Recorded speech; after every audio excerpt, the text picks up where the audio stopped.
Prada kajing siang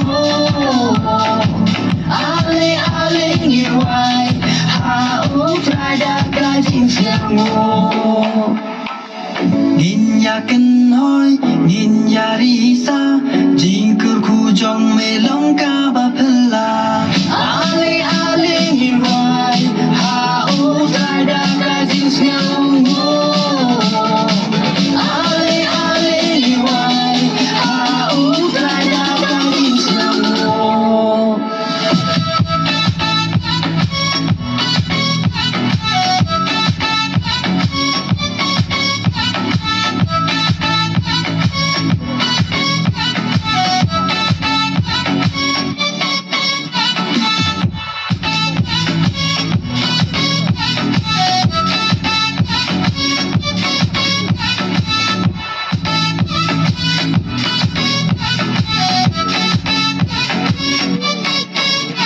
Giêsu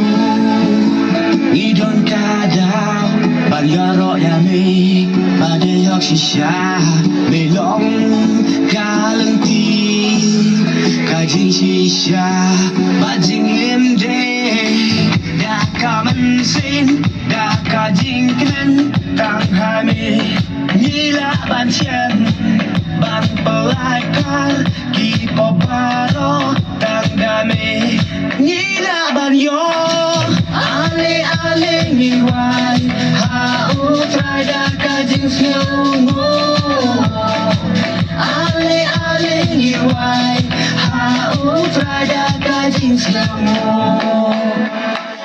Tungin ya dem ya mani ya utrai Badai hok shisha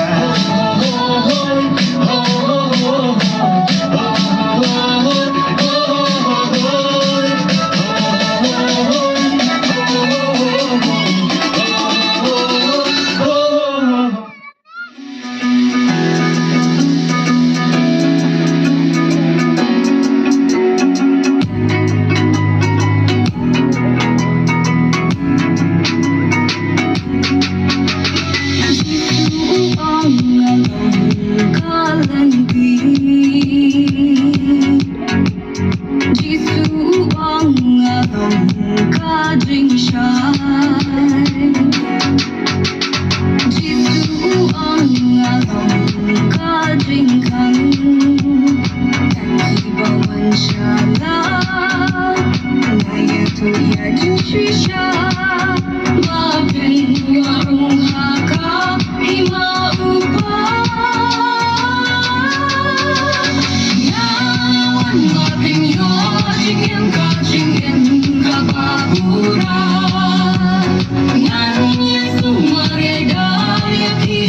kênh Ghiền Mì Gõ để không bỏ lỡ